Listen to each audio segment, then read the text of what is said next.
کوئی اعتکاف کی منت مانتا ہی نہیں. مجھے تو آج تک کوئی آدمی ایسا ملا نہیں کہ جس نے اعتکاف کی منت مانی ہو. نماز کی تو مانتے کہ کام ہو گیا تو اتنی نفلیں پڑھیں گے، روزے کی بھی مانتے ہیں، خیرات کی بھی مانتے ہیں، لیکن اعتکاف کی کوئی منت مانتا ہی نہیں. کیوں؟ میرے خیال سے لوگ اس کو کوئی عبادت ہی نہیں سمجھتے. جیسے نماز کی منت مانتے ہیں، روزے کی مانتے ہیں، عمرے کی مانتے ہیں، حج کی مانتے ہیں، کیوں اعتکاف کی کیوں نہیں مانتے ہوئے؟ ایسا محسوس ہوتا ہے کہ لوگ اسے کوئی عبادت ہی نہیں سمجھتے.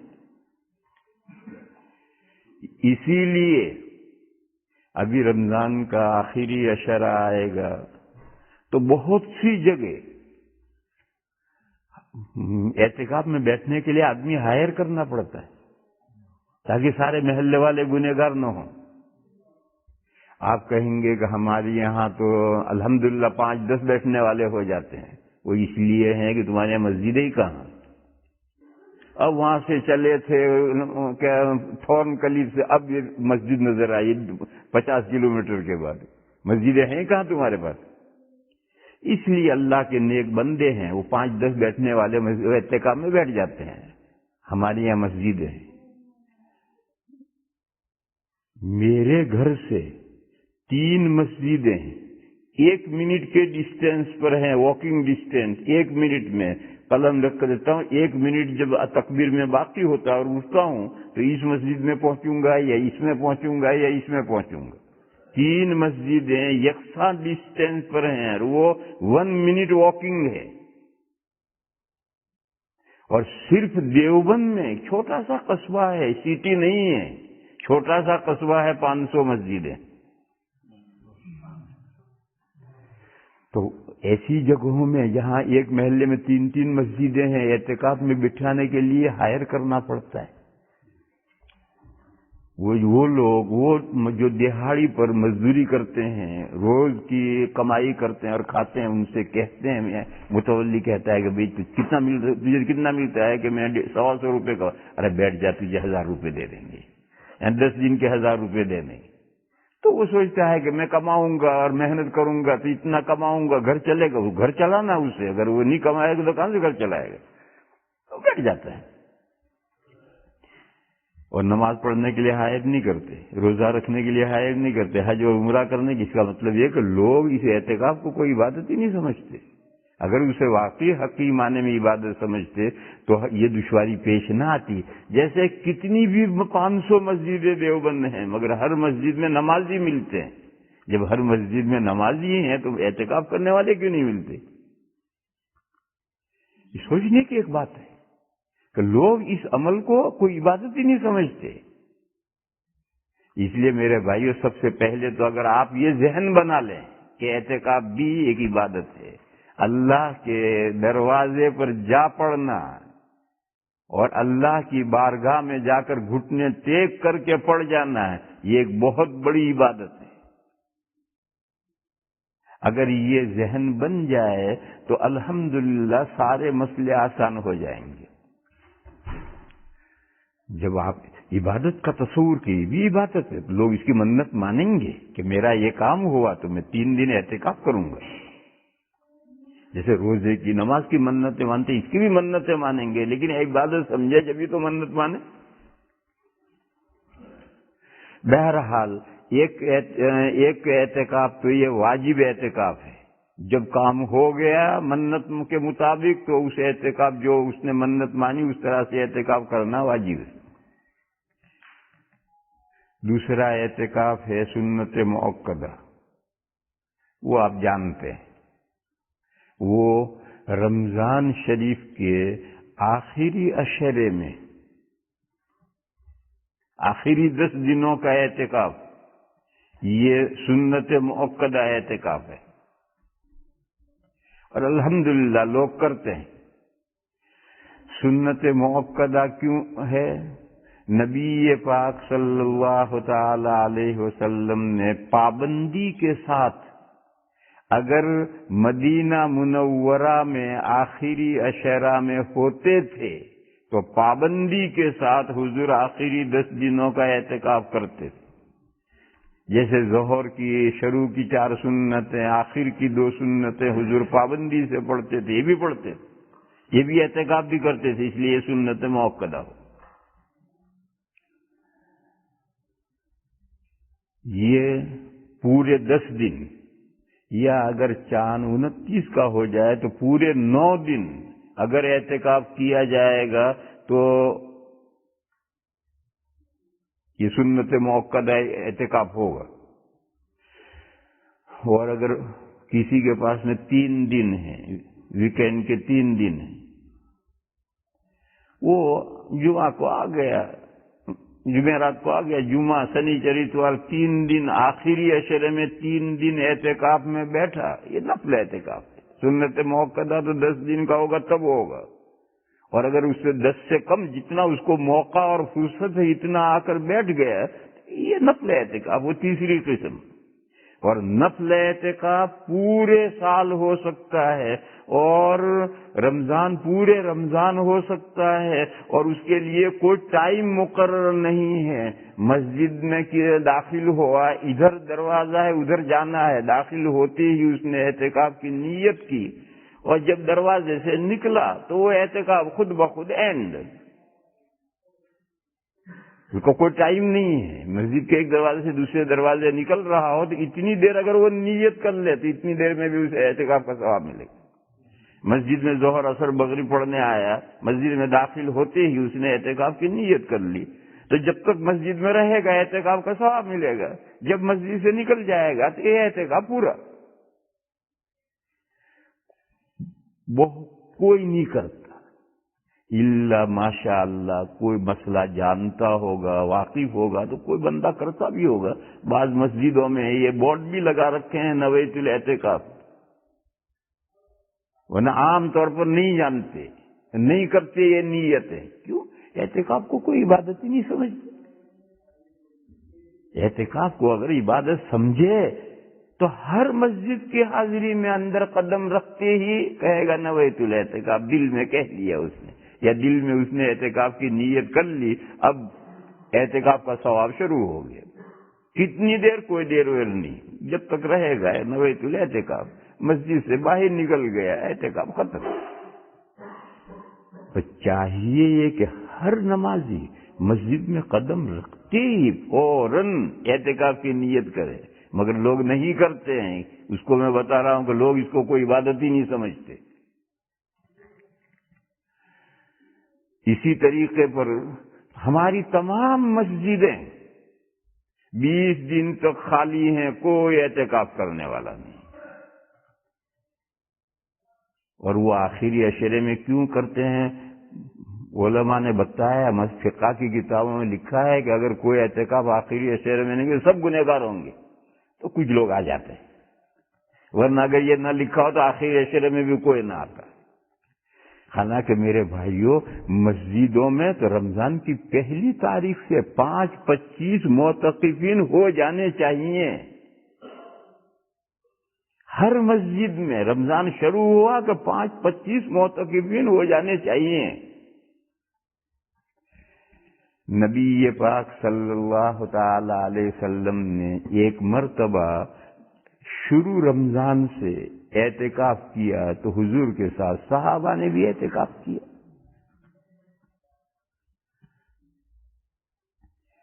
10 تاریخ کو 10ویں رات گزر گئی، 10 تاریخ کو حضور نے عصر کے بعد تقریر فرمائی اور یہ فرمایا کہ میں نے یہ 10 دن کا اعتکاف کیا تھا شب قدر کی تلاش میں، مگر اس 10 راتوں میں شب قدر نہیں آئی، اس لیے میں شب قدر کی تلاش میں اگلے 10 دن کا اعتکاف کروں گا۔ جس کو میرے ساتھ اعتکاف میں رہنا ہے رہے، اور جس کو کوئی ضرورت ہو جائے۔ معلوم ہے حضور نے اکیلے اعتکاف نہیں کیے، حضور کے ساتھ صحابہ ہیں۔ چنانچہ کچھ لوگ اعتکاف میں رکے رہے اور کچھ لوگ اٹھ گئے اور کچھ لوگ نئے آ گئے۔ درمیانی عشرے کا اعتکاف شروع ہوا، 20 تاریخ کو حضور نے عصر کے بعد پھر تقریر فرمائی اور یہ ارشاد فرمایا کہ ان 10 دنوں میں بھی شب قدر نہیں آئی، اور میں شب قدر کی تلاش میں اگلے آخری عشرے کا اعتکاف کروں گا۔ جسے موقع ہو رکا رہے، جسے ضرورت ہو اٹھ جائے۔ اور حضور نے فرمایا کہ کیسے پتا چلا کہ شب قدر نہیں آئی؟ حضور نے فرمایا کہ مجھے شب قدر کی علامت یہ بتائی گئی ہے، یعنی اسی رمضان میں، جس رمضان میں حضور شب قدر کی تلاش میں شروع رمضان سے اعتکاف میں ہیں، اس رمضان میں حضور کو شب قدر کی علامت یہ بتائی گئی کہ میں شب قدر کی صبح میں کیچڑ میں سجدہ کروں گا۔ یہ حضور کو علامت بتائی گئی کہ جب شب قدر گزر جائے گی، اس کی صبح فجر کی نماز میں حضور کیچڑ میں سجدہ کریں گے، اور یہ علامت اب تک نہیں پائی گئی۔ اس کا مطلب یہ ہے کہ شب قدر ابھی نہیں آئی، اور میں اس کی تلاش میں پھر آگے اعتکاف کروں گا۔ دیکھو میرے بھائیوں، اس سے معلوم ہوا کہ شب قدر رمضان کی کوئی بھی رات ہو سکتی ہے، جبھی تو حضور نے پہلی رات سے اعتکاف کیا ہے۔ اور یہ جو ہمارے دماغوں میں بیٹھ گیا ہے 27 رمضان، یہ بغیر دلیل کے ہم نے دماغوں میں بٹھا دیا ہے۔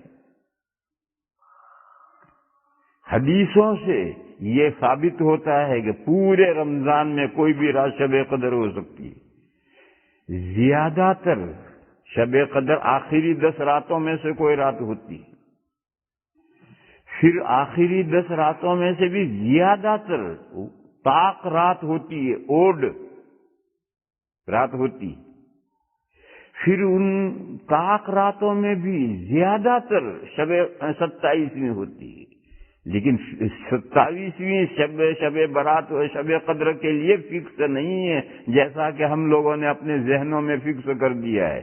یہ صحیح نہیں۔ اور اس کا نقصان کیا ہوا ہے؟ اس کا نقصان یہ ہوا ہے کہ ہم نے قرآن کریم 27ویں رات میں نمٹا دیا ہے۔ آگے 28، 29، 30 یہ 3 راتیں رمضان کی جو قیمتی راتیں تھیں اور جن میں شب قدر ہو سکتی ہے، وہ غیر اہم ہو گئی، کیوں نہ قرآن پورا ہو گئے۔ اب بہت سے تراویح میں نہیں آتے، اور جو آتے ہیں وہ علم ترا سے پڑھتے ہیں، چھوٹی چھوٹی ایک ایک آیت سے پڑھتے ہیں، گویا بے لطف آخری 3 راتیں ہو گئی، حالانکہ 3 راتوں میں سے کوئی بھی شب قدر ہو سکتی۔ یہ 27ویں پر کو ذہن میں شب قدر ہونے کے لیے متعین کر لینا، دلالے کہ دلیل اس کی کوئی نہیں، اس کا یہ نقصان ہے۔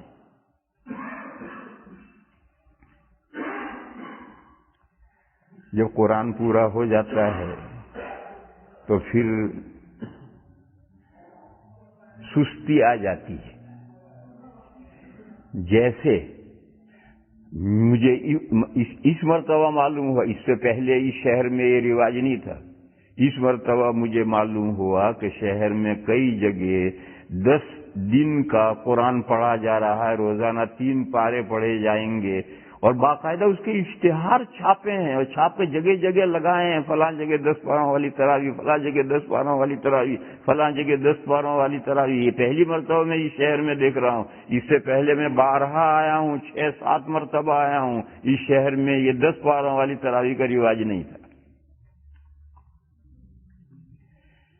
اس میں کیا خرابی ہے؟ کوئی خرابی نہیں، ہمارے یہاں بھی ہوتا ہے، مگر پورے شہر میں کوئی ایک آدھ ہوتے۔ مثلا ہمارے دیوبند کی 500 مسجدیں ہیں، ان میں سے صرف دارالعلوم کی مسجد چھتہ میں 3 پارے ہوتے ہیں، مگر پورا رمضان 3 پارے ہوں گے۔ یہ نہیں کہ 10 پارے نمٹ گئے، جاؤ اب گھومو پھرو، نہیں، 10 پارے میں پورا، پھر اگلے 10 میں پھر پورا، پھر اگلے 9 دن میں پورا، پورے رمضان اسی طرح سے ہوگا۔ اور اس مسجد کے جو نمازی ہیں وہ پورا رمضان وہیں نماز پڑھیں گے۔ یہ 3 پاروں والی تراویح پڑھ رہے ہیں، پورا رمضان وہیں پڑھیں گے، 3 قرآن سنیں گے۔ تو ایک بڑے شہر میں، سٹی میں اتنے ہو سکتے ہیں کہ ایک مسجد میں اتنی رغبت والے کہ پورا رمضان 3 پاروں والی قرآن سنیں۔ سہارنپور میں حضرت شیخ قدس سرہ کے یہاں جب ہم اعتکاف میں تھے تو حضرت شیخ کے یہاں بھی 3 پارے ہوتے تھے۔ کیوں؟ سارے اعتکاف میں 500 آدمی مسجد میں اعتکاف میں ہے، اب کہیں جانا وانا تو ہے ہی نہیں، تو 3 پارے کی تراویح ہوتی تھی 10 دن، پھر اگلا فوراً اگلا قرآن شروع ہوتا تھا، پھر 10 دن، پھر اگلا شروع ہوتا تھا، 9 دن میں پورا۔ اس میں تو کوئی حرج نہیں، مگر اس شہر میں جو اس طرح کے، دوسرے شہروں میں جو اس طرح کی بات ہوتی ہے، اس میں 2 قسم کے لوگ ہیں، 2 نیتیں والے ہیں۔ ایک تو ہمارے چھوٹے بھائی ہیں، ان کی نیت یہ ہوتی ہے کہ ایک ترتیب سے یہ قرآن سن لیں گے تو پھر کسی مسجد میں پابندی سے تراویح پڑھنا ضروری نہیں رہے گا، کہیں بھی پڑھ لو۔ یہ مجھے انہوں نے بتلایا کہ اس نیت سے وہ ایسا کرتے ہیں، تو یہ اچھی نیت ہے مگر کچھ زیادہ اچھی نہیں۔ کیوں زیادہ اچھی نہیں؟ سبھی مسجدوں میں ایک ہی ترتیب سے قرآن ہوتے ہیں، پہلے 1.25 پارہ پڑھتے ہیں، پھر 20 پارے ہو جاتے ہیں، پھر 1 پڑھتے ہیں، پھر آخر میں 2 آدھا آدھا کر کے 27 میں ختم کرتے ہیں۔ کہیں بھی پڑھو ایک ہی ترتیب سے ہوتا ہے قرآن۔ تو معلوم ہوا کہ یہ نیت جو ہے تو صرف دکھانے کے ہاتھی کے دانت ہے، حقیقت اس کی کچھ نہیں۔ اور زیادہ تر لوگ وہ ہوتے ہیں کہ پورا رمضان میں قرآن سننا سنت ہے، ہم نے 10 دن میں سنت پوری کر لی، اب کوئی ضروری نہیں ہے کہ تراویح پڑھیں، اور پڑھیں تو کوئی ضروری نہیں کہ پوری پڑھیں، جب تک تھک نہ جائیں گے پڑھیں گے بھی چلے آئیں گے۔ ایسے لوگ بھی ہیں۔ حالانکہ یہ سمجھنا چاہیے کہ 2 سنتیں الگ ہیں، ایک پورا قرآن سننا یہ الگ سنت ہے، اور ایک پورے رمضان میں روزانہ تراویح پابندی سے پڑھنا، چاہے علم طرح سے پڑھو چاہے قرآن شریف پڑھو، یہ الگ سنت ہے۔ اور رمضان میں پورے رمضان میں قرآن کریم پڑھنا یہ الگ سنت ہے۔ تو ایک سنت تو اس نے پوری کر لی 10 دن میں، اور باقی سنتیں چھوڑ دی اس نے، آگے سے پھر تراویح میں سستی پیدا ہو گئی۔ لہذا یہ سلسلہ صحیح نہیں ہے۔ اور میرے بھائیوں سنو، حدیث میں ہیں، یہ مولانا صاحبان یہاں بیٹھے ہیں، حضرت جبرائیل علیہ السلام ہر رمضان کی ہر رات میں حضور کے ساتھ آ کر دور کرتے تھے، اور پورے رمضان میں ایک دور کرتے تھے۔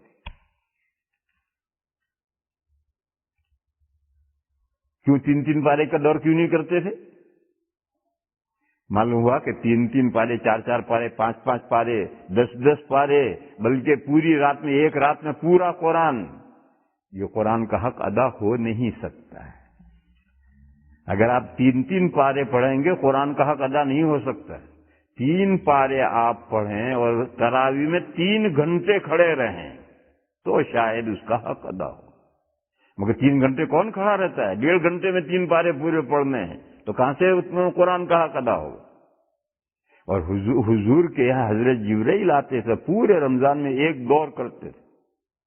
دور کرنا یہ ہے کہ ایک حافظ رکوع پڑھے گا، پھر دوسرا وہی رکوع پڑھے گا، پھر وہ پڑھے گا، پھر وہ پڑھے گا، تو حضرت جبرائیل پڑھیں گے، پھر حضور پڑھیں گے، پھر حضرت جبرائیل پڑھیں گے، پھر حضور پڑھیں گے، نماز میں نہیں۔ معلوم ہوا کہ اصل طریقہ پورے رمضان میں قرآن ختم کرو اور اس طرح سے پڑھو کہ قرآن پاک کا حق ادا ہو۔ محض قرآن کا نام کر لینا، حدیث میں ہے رب قارئ للقرآن والقرآن یلعنہ، کچھ قرآن پڑھنے والے ایسا قرآن پڑھتے ہیں کہ قرآن ان کو لعنت بھیجتا ہے، تو ایسا تو قرآن کریم پڑھنا نہیں چاہیے۔ اور سنو، حضور کا جو آخری رمضان ہے جس کے بعد حضور کا ربیع الاول میں انتقال ہوا ہے، اس رمضان میں حضرت جبرائیل نے حضور کے ساتھ قرآن کے 2 دور کیے۔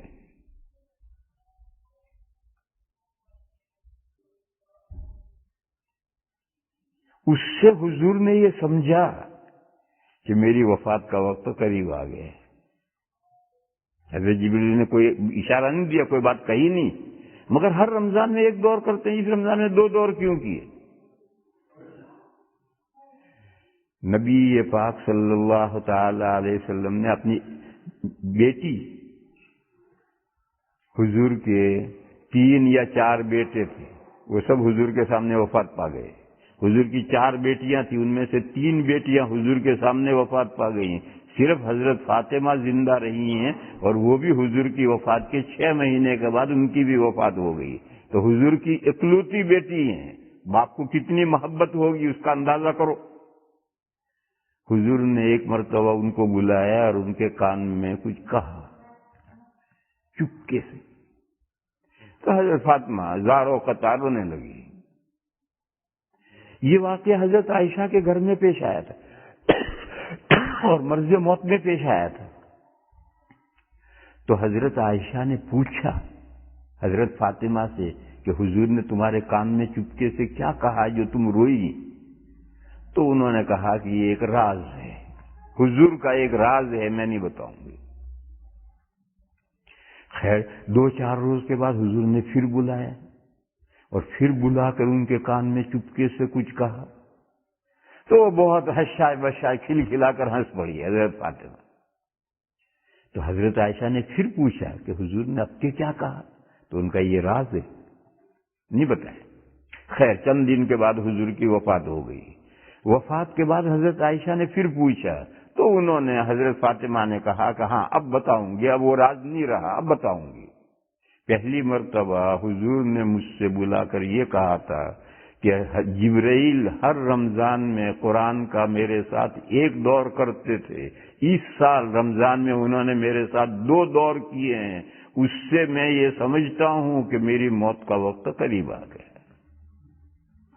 اس پر ظاہر ہے باپ جب ایسی بات کہے گا تو بیٹی روئے گی، اس پر میں روئی۔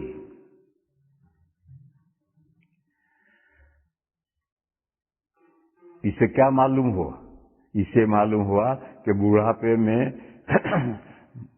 موت کی تیاری بڑھا دینی چاہیے، ڈبل کر دینی چاہیے۔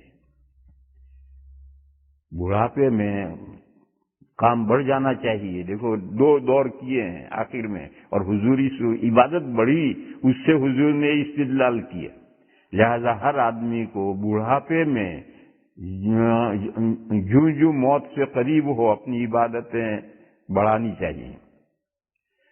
بازا بندہ بوڑھا ہو گیا ہے، شاید کل بلاوا آ جائے، مگر داڑھی نہیں رکھتا، داڑھی نہیں رکھتا۔ اللہ جانے وہ بندہ کیا سوچتا ہے، کل بلاوا آ گیا اور حضور کے سامنے جب تیری پیشی ہو گئی اور حضور نے تجھ سے منہ پھیر لیا تو تو کہاں کا رہے گا؟ آدمی جس حال میں مرتا ہے، جن کپڑوں میں مرتا ہے، اسی میں اٹھایا جاتا ہے۔ اور مرنے کے بعد جو 3 سوال ہوتے ہیں، تیرا رب کون ہے، تیرا دین کیا ہے، اور حضور کی زیارت کروائی جاتی ہے اور پوچھا جاتا ہے یہ حضرت جی تجھے نظر آ رہے ہیں، ان کے بارے میں تو کیا عقیدہ رکھتا ہے؟ حضور کی زیارت کروائیں گے۔ کوئی کہے کہ دنیا میں تو ہزاروں آدمی ایک ساتھ مرتے ہیں، حضور کہاں کہاں جائیں گے؟ حضور کہیں نہیں جائیں گے، حضور اپنی جگہ جہاں تشریف فرمائیں وہیں ہوں گے، اور ہر میت اپنی جگہ سے حضور کو دیکھے گی۔ کیوں؟ آڑ اور پہاڑ اس دنیا میں ہیں، قبر کی دنیا میں آڑ اور پہاڑ نہیں ہے، بلکہ ڈسٹینس بھی اسی دنیا میں ہے، دوسری دنیا میں ڈسٹینس بھی نہیں ہے۔ ٹائم بھی اسی دنیا میں ہے، دوسری دنیا میں زمانہ ٹائم بھی نہیں ہے۔ لہذا جو شخص جہاں قبر میں دفن کیا گیا وہیں سے یکساں دیکھے گا مسافت سے، وہاں کوئی ڈسٹینس نہیں ہے، وہاں کوئی آڑ اور پہاڑ نہیں ہے۔ تو مومن کہے گا یہ ہمارے آقا ہیں جن کا ہم کلمہ پڑھتے تھے محمد الرسول اللہ، اور جن پر ہم ایمان لائے ہیں، مومن یہ کہے گا۔ اس وقت کتنا اشتیاق ہوگا آقا کو دیکھنے کا ہمارے اندر۔ اگر آج کسی مومن کو ایک جلوہ نصیب ہو جائے اور دنیا کی ساری دولت دے دے تو مومن فوراً تیار ہو جائے گا، دنیا کی ساری دولت دے کر کے ایک جلوہ حضور کا دیکھنے کے لیے بےتاب ہے۔ اس وقت کتنا ہوگا؟ اس وقت اگر حضور نے ہم سے چہرہ پھیر لیا تو کیا ہوگا؟ ایک حدیث ہے، جب حضور نے بادشاہوں کو اس دعوت اسلام کے لیٹر لکھے تھے تو ایران کے بادشاہ کے پاس بھی لیٹر لکھا تھا.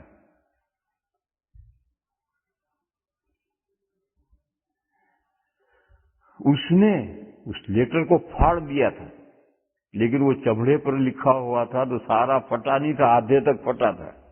اور وہ لیٹر آج بھی دنیا میں ہے اور اس کے فوٹو چھپتے ہیں، وہ آدھے تک پھٹا ہوا ہوتا ہے. اور اس نے یمن کا جو صوبہ ہے وہ ایران کے ماتحت صوبہ تھا، تو اس نے اپنے گورنر کو، یمن کے گورنر کو لکھا کہ 2 آدمی مدینہ بھیجو جو اس خط لکھنے والے بدتمیز کو گرفتار کر کے ہماری دربار میں لائیں. یہ اس نے وہاں سے خط لکھا یمن کے گورنر کو کہ 2 آدمی مدینہ بھیجو. کہ نبی پاک صلی اللہ تعالی علیہ وسلم جنہوں نے کسرا کو خط لکھا ہے اور خط میں حضور نے اپنا نام پہلے لکھا ہے، کسرا کا نام بعد میں لکھا ہے، ایسی بدتمیزی میرے ساتھ اس نے کی، اسے گرفتار کر کے میرے دربار میں لائے. حضور نے سب خطوط میں یہی لکھا تھا، من محمد رسول اللہ الی فلاں، یہ خط اللہ کے رسول محمد کی طرف سے ہے، فلاں کے نام ہے. تو حضور نے اپنا نام پہلے لکھا تھا، کسرا کا بعد میں لکھا تھا. اس پر اس نے کہا بدتمیزی، اپنا نام پہلے لکھتا ہے، اسے گرفتار کر کے لاؤ یہاں. تو 2 آدمی وہاں سے روانہ کیے گئے یمن سے. ان کی مونچھیں بڑی بڑی تھی، داڑھیاں منڈی ہوئی تھی. جب وہ مدینہ منورہ پہنچ کر حضور کی خدمت میں حاضر ہوئے ہیں تو حضور کو ان کے چہروں سے اتنی نفرت ہوئی کہ حضور نے چہرہ پھیر لیا ان سے اور فرمایا ویلکما من امرکما بہذا، تمہارا ناس ہو، تمہیں ایسی شکل بنانے کے لیے کس نے کہا؟ تو انہوں نے جواب دیا امرنا ربنا، ہمارا جو لارڈ ہے اس نے ہمیں یہ حکم دیا ہے، ہمارے بادشاہ نے یہ حکم دیا ہے. یعنی ہمارے ملک کا، ہمارے مذہب کا ٹریڈیشن یہی ہے، ہماری تہذیب یہ ہے، مونچھیں بڑھاؤ داڑھی منڈاؤ. تو انہوں نے کہا امرنا ربنا، ہمارے لارڈ نے ہمیں یہ حکم دیا ہے. تو حضور نے فرمایا ولیکن ربی امرنی باعفاء لحیتی واحفاء شاربی. حضور نے فرمایا مگر میرے لارڈ نے، میرے پروردگار نے، میرے رب نے مجھے یہ حکم دیا ہے کہ مونچھیں زیادہ سے زیادہ پست کروں اور داڑھی بڑھاؤں. میرے رب نے تو مجھے یہ حکم دیا. تو اب یہ 2 بندے تو غیر مسلم ہیں، کافر ہیں، ایرانین ہیں، مجوسی ہیں، آگ کے پوجنے والے ہیں. ان کی یہ شکلیں دیکھ کر حضور نے چہرہ پھیر لیا ہے. تو جب حضور کا امتی ایسی شکل میں حضور کے سامنے جائے گا تو حضور کا کیا حال ہوگا، کتنی تکلیف حضور کو پہنچے گی. پرایا جو کرے، لیکن اپنا جب گڑبڑ کرے تو بہت تکلیف پہنچتی. تو حضور کو اب امتی جب اس حال میں پہنچے گا تو میں یہ کر رہا تھا کہ بڑھاپے کی حدود چھو چکا ہے، کل بلاوا آ سکتا ہے، مگر اب بھی وہ اپنی ایسی شکل نہیں بناتا کہ اپنے آقا کے سامنے منہ دکھانے کے قابل ہو. تو اصل حضور نے، میں یہ کہہ رہا تھا کہ مرنے کا موت ٹھیک ہے، جوان ہے، داڑھی منڈاتا ہے، ارے ٹھیک ہے چلنے دو، شادی وادی ہو جائے گی پھر کہیں گے اس بھیا داڑھی رکھ لے. بازا گھبراتا ہے، بیوی پسند نہیں کرے گی. ارے بیوی پسند کرے نہ کرے، اللہ کو پسند آ جاؤ، اور جس کو اللہ پسند کر لے گا اس کو ہر کوئی انسان پسند کرے گا. انسان بیوی نہیں، جانور پسند کریں. وہ حضرت سفینہ کا قصہ نہیں، شیر کمر پر بٹھا کر کے لشکر میں چھوڑ آیا تھا. شیر کی کیا دوستی تھی ان کی؟ کوئی دوستی نہیں تھی. حضرت سفینہ کی کو اللہ نے پسند کر لیا تھا، اللہ نے پسند کر لیا تو شیر نے انہیں پسند کر لیا، ان کی خدمت کے لیے تیار ہو گیا. لیکن ایک ہے انسان کا کچا ذہن کہ اگر شادی داڑھی رکھ لیں گے تو بیوی پسند نہیں کرے گی، ملے گی نہیں. ایک کچا ذہن ہے، غلط رونگ ذہن ہے، لیکن ہے انسانوں کا. لہذا چلنے دو، جب اس کی شادی ہو جائے گی تب کہیں گے اسے بھیا داڑھی رکھ. لیکن جو بڈھے ہو گئے ہیں، میری عمر میں پہنچ گئے ہیں، وہ تو ہوش کے ناخن لیں، کب تک ٹرکھاتے رہیں گے؟ کیا وہ یہ سمجھتے ہیں کبھی 100 سال اور جئیں گے؟ وہ کوئی ضروری نہیں۔ تو موت کے قریب میں تیاری بڑھا دینی چاہیے۔ یہ اس حدیث سے معلوم ہوا کہ ہر رمضان میں 2 دور حضور کرتے تھے، اس رمضان 1 دور کرتے تھے، اس رمضان میں 2 دور حضرت جبرائیل نے کیے۔ اس سے حضور نے یہ اندازہ لگایا کہ میری موت کا وقت قریب ہے۔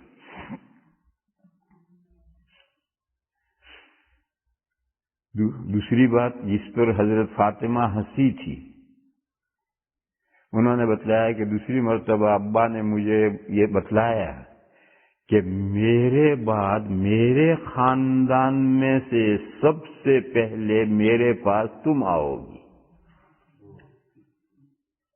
اس پر وہ خوشی میں ہنسی۔ چنانچہ حضور کی وفات کے 6 مہینے کے بعد حضرت فاطمہ کا انتقال ہو گیا۔ حضور کے خاندان میں سب سے پہلے حضرت فاطمہ کا انتقال ہو، اس پر وہ خوش ہنسی۔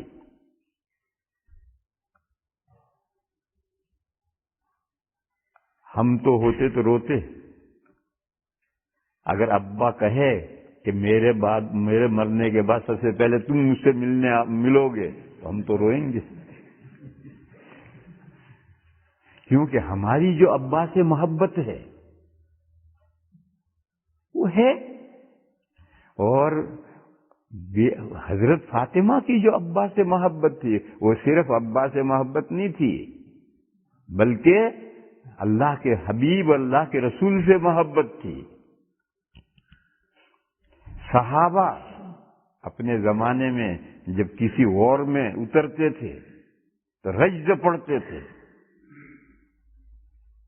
غدن نلقی الاحبہ محمدا وحزبہ، کل حضور پاک صلی اللہ تعالی علیہ وسلم اور ان کی پارٹی سے ہماری ملاقات ہوگی، کل محبوبوں کے پاس جائیں گے۔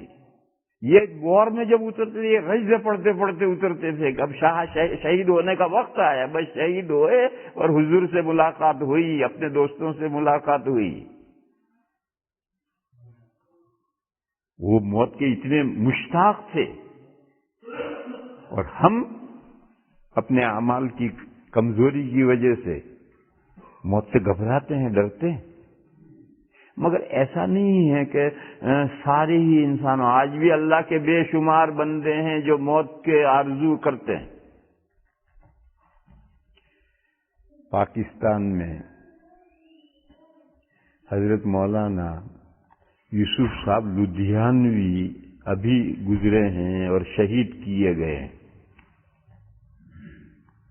کراچی میں رہتے تھے، بہت بڑے آدمی تھے، بہت کتابوں کے مصنف ہیں۔ میری ان کی آخری ملاقات لندن میں ہوئی رمضان کے بعد۔ وہ میری مسجد میں، لندن میں جہاں میں ٹھہرتا ہوں، میری مسجد میں مجھ سے ملنے کے لیے آئے۔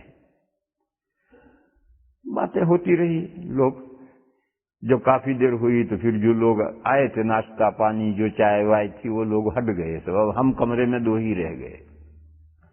میرے ان کے بہت پرانے مراسم تھے، حضرت شیخ کے یہاں اعتکاف میں بھی ہم ساتھ رہے تھے۔ جب ہم 2 رہ گئے تو مجھ سے کہنے لگے، مولوی صاحب سامان باندھ کر تیار بیٹھا ہوں، جب بلاوا آ جائے۔ بس میں انڈیا گیا، یہ پاکستان گئے، 3 دن کے بعد خبر آئی کہ کسی نے گولی مار دی، شہید ہو گئے۔ تو ان کا یہ جملہ کہ مولوی صاحب تیار بیٹھا، سامان باندھ کے تیار بیٹھا ہوں، جب بلاوا آ جائے۔ تو ایسے بندے بھی ہیں، اس زمانے میں بھی ایسے بندے ہیں جو مرنے کے لیے بےتاب ہیں، تیار بیٹھے ہیں سامان باندھ کر، مگر سامان باندھا ہو تو اشتیاق کو ہمارے پاس تو سامان ہی نہیں میرے بھائی۔ ہم جو ڈرتے ہیں وہ سامان نہ ہونے سے ڈرتے، لہذا سامان کر لو، پھر کوئی ڈر نہیں رہے گا۔ تو یہ حدیث شریف تھی۔ بہرحال اس حدیث سے معلوم ہوا کہ حضور کے آخری رمضان میں تو 2 دور ہوئے، ورنہ ہر رمضان میں 1 ہی دور ہوتا تھا۔ بس صحیح معنی میں قرآن کریم کا حق اسی وقت ادا ہو سکتا ہے جبکہ آپ 30 دن میں، 27 دن میں نہیں، 27 راتوں میں نہیں، 30 دن میں آپ قرآن پورا کریں تو آپ سلیقے سے پڑھیں گے، ڈھنگ سے پڑھیں گے۔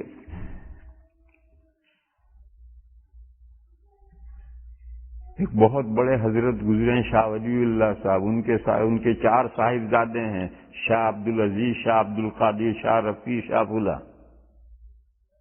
سب سے بڑے شاہ عبدالعزیز ہیں اور اپنے تینوں چھوٹے بھائی ان کے پاس پڑھے ہیں اور ان میں سب میں چھوٹے شاہ عبدالقادر ہیں۔ تو دہلی میں جہاں مدرسہ رحیمیہ تھا وہاں تو حضرت شاہ عبدالعزیز صاحب رہتے تھے، اور اکبری مسجد اب بھی ہے، اس کے ایک کمرے میں شاہ عبدالقادر رہتے تھے جنہوں نے قرآن پاک کا اردو میں سب سے پہلا ترجمہ کیا ہے با محاورہ۔ اور دوسرے صاحبزادے تھے شاہ رفیع الدین، انہوں نے قرآن کا پہلا ترجمہ کیا تحت اللفظ۔ تو جب رمضان کا پہلا دن آتا تھا تو حضرت شاہ عبدالعزیز صاحب علیہ الرحمہ جو استاد تھے، بڑے بھائی تھے، ایک طالب علم کو بھیجتے تھے، جاؤ اکبری مسجد میں تراویح پڑھ کر آؤ۔ تراویح پڑھ کر آیا، شاہ عبدالعزیز پوچھتے تھے بھائی نے آج کتنے پارے پڑھے؟ تو طالب علم کہتا ہے کہ 1 پارا پڑھا۔ تو شاہ صاحب اعلان کر دیتے تھے یہ رمضان 30 کا پورا ہوگا۔ وہ 1 پارا پڑھتے رہتے تھے، یہ رمضان پورا ہوتا۔ اور اگر طالب علم کہتا ہے کہ بھائی نے آج 2 پارے پڑھے ہیں تو شاہ صاحب اعلان کر دیتے یہ رمضان 29 کا پورا ہوگا۔ بات صاحب کرامت ہوتے ہیں لوگ۔ تو ان کو ایک کشف ہوتا تھا۔ کشف کیا ہوتا ہے؟ کشف سامنے کی پردہ ہٹتا ہے اور آگے کی جو واقعات ہیں وہ نظر آتے ہیں۔ کیسے پردہ ہٹتا ہے اور کیسے نظر آتے ہیں؟ تم نے کبھی خواب دیکھا ہے؟ دیکھا ہے۔ آگے کی کچھ باتیں تم نے کبھی دیکھی ہیں، پھر تعبیر دینے والے نے تعبیر دی، تم نے پوچھیے پھر ایسا ہی ہوا ہے یا نہیں؟ اس نے خواب دیکھا کہ فلاں عورت کے لڑکا پیدا ہو، اور پھر لڑکا ہی پیدا ہوتا ہے۔ ایسا خواب دیکھا نہیں دیکھا کہ دیکھا۔ یہی کشف کی صورت ہے۔ نیند میں پردہ ہٹتا ہے آگے کے معاملات سے اور خواب میں وہ معاملات دکھتے ہیں۔ تو جیسے نیند میں کشف ہوتا ہے، ہر ایک کو ہوتا ہے، بھینس کو بھی ہوتا ہے، ایسے ہی کچھ بندے ہیں جن کو بیداری میں کشف ہوتا ہے۔ خواب میں تو ہر بندے کو کشف ہوتا ہے، ہو سکتا ہے، لیکن بیداری میں ہر بندے کو نہیں ہو سکتا۔ کچھ بندے ہیں جن کو بیداری میں بھی آگے کا پردہ ہٹتا ہے اور آگے کی باتیں نظر آتی ہیں۔ تو حضرت شاہ عبدالقادر صاحب علیہ الرحمہ اگر پہلے دن تراویح میں 1 پارا پڑھتے تھے تو شاہ عبدالعزیز صاحب اعلان کر دیتے تھے یہ رمضان 30 کا پورا ہوگا۔ 2 پارے پڑھتے تھے، وہ اعلان کرتے تھے یہ رمضان 29 کا پورا ہوگا۔ معلوم ہوا کہ بڑوں کی سنت یہی ہے، روزانہ 1 پارا پڑھو۔ آج کل لوگ اتنے بےتاب ہیں، 4 رکعت پر اتنی دیر بیٹھنا ہے جتنی دیر میں 4 رکعتیں پڑھی ہیں۔ کوئی بیٹھتا ہے؟ مسئلہ تو یہی ہے کہ جتنی دیر میں آپ نے 4 رکعتیں پڑھی، 10 منٹ میں آپ نے 4 رکعتیں پڑھی تو 10 منٹ بیٹھو، ریسٹ لو، پھر اگلی رکعتیں 4 شروع کرو۔ یہاں تو پانی کا ایک گلاس نہیں پینے دیتا امام، فوراً کھڑا ہو گیا۔ اور یہ تو ترویح کا معاملہ ہے۔ خود نماز کا حال یہ کر رکھا ہے کہ نہ ثنا پڑھتا ہے، نہ درود پڑھتا ہے، نہ دعا پڑھتا ہے، بس فٹافٹ قرات اور فٹافٹ رکوع سجدے اور فٹافٹ قاعدہ اتحیات پڑھ کر کے اگر ایک چھوٹے سے چھوٹا درود پڑھتے سلام بھیج دیں۔ یہ سب کیوں ہوتا ہے؟ جلد بازی کے لیے ہوتا ہے۔ پھر لوگ کیا کہتے ہیں؟ تھک گئے۔ ارے تھک اس لیے گئے کہ 20 رکعت کنٹینیوس پڑھی ہے اس لیے تھک گئے ہو۔ تھکنے کا سامان تو خود کیا ہے ہم نے،